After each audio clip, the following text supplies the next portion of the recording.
Announcement भी आया है गवर्नमेंट की तरफ से। जैसे फूड कंपनियाँ आज जो हमारे के यहाँ से कंपनियाँ जो बासमती राइस बाहर भेजती थी, तो उस पर क्या था, गवर्नमेंट का एक रिस्ट्रिक्शन था। गवर्नमेंट ने अपना एक रेट लगा के रखा था कि आप इससे ज़्यादा रेट बाहर में नहीं ले सकते। तो आज वो चीज़ें हटा दी गई हैं, यानी गवर्नमेंट ने उस पर जो रोक था वो हटा दिया है। तो इससे क्या हो गया, जैसे इंडिया गेट हो गया या लाल बाबा, बहुत सारा ऐसा स्टॉक्स है जो बासमती राइस या नॉर्मल राइस जो है बाहर भेजता है। खासकर आपने कतार में, दुबई में, ऐसे बहुत से जगह पे हमारे यहाँ से जो राइस जाता है। तो ऐसी कंपनियां जो राइस भेजती हैं और बासमती राइस भेजती हैं, उनके लिए अच्छा न्यूज़ है। वो उनको मुनाफा में और भी वृद्धि होगा, वो अपने अनुसार अपना रेट जो है लगा सकती हैं। तो इस वजह से जो है मार्केट में आज इस कंपनियों का थोड़ा मार्केट ठीक रहेगा। दूसरा नंबर पे जो शुगर का जो लिक्विड था, उससे भी गवर्नमेंट ने अलाउ किया है कि आप उससे जो है जो इथेनॉल बना सकते हैं। अब इथेनॉल बनाने का इससे पहले भी न्यूज़ आया था, तो उस पर शुगर कंपनियां जैसे बलरामपुर, रेणुका शुगर, ऐसे बहुत सारी कंपनियां हैं जिन्होंने अच्छा काम किया था 2-3 दिन। तो आज उनके लिए फिर से एक अच्छी न्यूज़ है ये गवर्नमेंट की तरफ से। तो आप उन पर भी आज नज़र बनाए रख सकते हैं, क्योंकि गवर्नमेंट के साथ जो भी न्यूज़ जुड़ा होता है और उसके साथ उसका स्टॉक पे प्राइस होता ही होता है, इम्पैक्ट होता ही होता है। आज ना हो कल हो, वो होगा ही होगा, क्योंकि बिना गवर्नमेंट के टर्म्स कंडीशन के माने बिजनेस नहीं चल सकता। सरकार भले ही बिजनेस नहीं चला रही है, मगर बिजनेस चलने के लिए जो पूरा नियम कानून है वो सरकारी चला रही है। तो ये दो पे आप नज़र रख सकते हैं। तीसरा, जो ऑयल कंपनियां हैं जो खाने के तेल बनाती हैं, जैसे पतंजलि हो गया, आपका डाबर हो गया, आपका इमामी हो गया, फिर से अदानी हो गया, अदानी विल्मर, ऐसी बहुत सारी कंपनियां हैं जो रिन्यूएबल ऑयल बनाती हैं। तो उस पर गवर्नमेंट ने अपना टैक्स बढ़ाया है। तो जब टैक्स बढ़ा है तो उसका असर आपको उससे रिलेटेड जो ये सब शेयर है उस पर भी दिखेगा, क्योंकि टैक्स बढ़ेगा तो उनका प्राइस बढ़ाना पड़ेगा, उनकी मजबूरी है। और जब प्राइस बढ़ाएंगे तो शॉर्ट टाइम के लिए इम्पैक्ट होगा, सेल्स पे इम्पैक्ट होगा, और सेल पे इम्पैक्ट होगा तो मान लीजिए कंपनी के बैलेंस शीट भी इम्पैक्ट होता है। हर एक चीज़ जो है वो को रिलेटेड है। तो आज इनको आप थोड़ा, अगर आप खरीदने की सोच रहे हो तो थोड़ा जो ये खासकर तेल वाली कंपनियों से दूरी बनाए रखें। कई न्यूज़ क्या होता है, वो सेलिंग का मौका होता है, यानी कई सारा ऐसा मौका है जो आपको देगा जिसमें आप सामान बेचिए। तो ये सब बेचने वाला दिन है। जैसे नेगेटिव न्यूज़ है तो थोड़ा रुक के 15 मिनट देख लीजिए। कई बार होता है नेगेटिव न्यूज़ पे भी मार्केट अप चला जाता है, क्योंकि उसमें जो बड़े खिलाड़ी हैं वो अपना खेल कर देते हैं। पब्लिक को समझने से पहले वो हर एक पब्लिक यही समझेगा कि हाँ तेल का ये न्यूज़ है, मार्केट डाउन जाएगा, पता चला कोई अप लेके चला गया।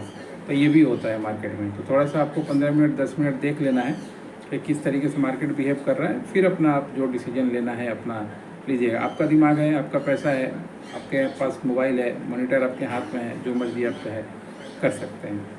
ये दो जो था सबसे बड़ा न्यूज़ था आज का, एक तेल का, दूसरा राइस का, ये दो और शुगर का। ये तीन जो न्यूज़ है यही आपको आज के मार्केट में कुछ जो है बड़ा ट्रेंड देगी।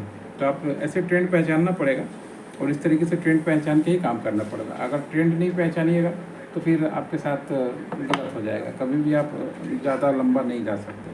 बाकी बैंक निफ्टी जो है देखिए थोड़ा सा अप में जा रहा है। HDFC जो प्लस में आ रहा है, इसकी वजह से मान लीजिए बैंक निफ्टी जो है थोड़ा प्लस में जाने की तैयारी में है। अब बैंक निफ्टी अगर जाएगा, HDFC जाएगा तो बैंक निफ्टी जाएगा ही जाएगा, क्योंकि वो को रिलेटेड है। HDFC ICICI अगर मार्केट में कुछ करता है तो सीधा असर उसका जो है निफ्टी में, बैंक निफ्टी में आपको दिखेगा। ये मार्केट का एजम्पशन है और ये दिखना भी चाहिए। अकेला कोई बाज़ार नहीं चला सकता ना दोस्तों। बाज़ार चलाने के लिए मान लीजिए ग्रुप ऑफ आदमी, बैंक, इंस्टीट्यूशन, बहुत सारा चीज़ चाहिए होगा। बाकी बहुत डाटा भी निकल के आया है। आपका जो पैसेंजर्स का डाटा है वो निकल के आया है, वो आप पे मान लीजिए इम्पैक्ट कर सकता है। पैसेंजर्स का डाटा मतलब देखिए, खरीदना बेचने का मैं बात नहीं कर रहा, मैं बात उसकी कर रहा हूँ जैसे मान लीजिए अभी जो आया है आज कि आपका पैसेंजर का डाटा आया है कि कौन सी एयरलाइंस में कितने पैसेंजर, या कौन से एयरपोर्ट पे कितने पैसेंजर, या इस तरीके से चीज़ें। तो इस कारण से आप जो है GMR जो एक अच्छा खासा स्टॉक है जो 100 से पार नहीं कर रहा है काफ़ी दिन से, लगातार 100 पे जाके उसका रेजिस्टेंस आ रहा है, और 100 से लेके मान लीजिए वो 90, 95 इसी के बीच में घूम रहा है।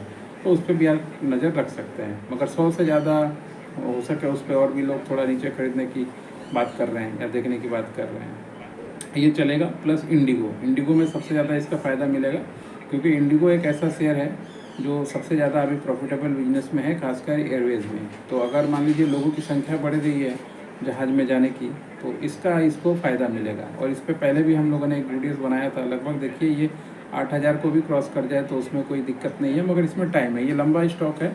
इसमें आपको सही थोड़ा सा कभी डाउन मिले तो परचेज़ करके आप रख दीजिए, क्योंकि अप में परचेज़ करने पे थोड़ा अगर गिर जाता है तो मन में अफसोस होता है। तो थोड़ा डाउन जब जाए किसी कारणवश या कोई कुछ मौका मिले आपको, तो उस समय आप परचेज़ कर लीजिए और धीरे धीरे परचेज़ कीजिए। एक बार पैसा लगाने की ज़रूरत नहीं है। इसका पॉलिसी क्या होता है, मान लीजिए 1 लाख लगाना है तो पहले 25,000 से खरीदिए, फिर थोड़ा अगर मान लीजिए कम हो गया तो फिर 25,000 का खरीदिए।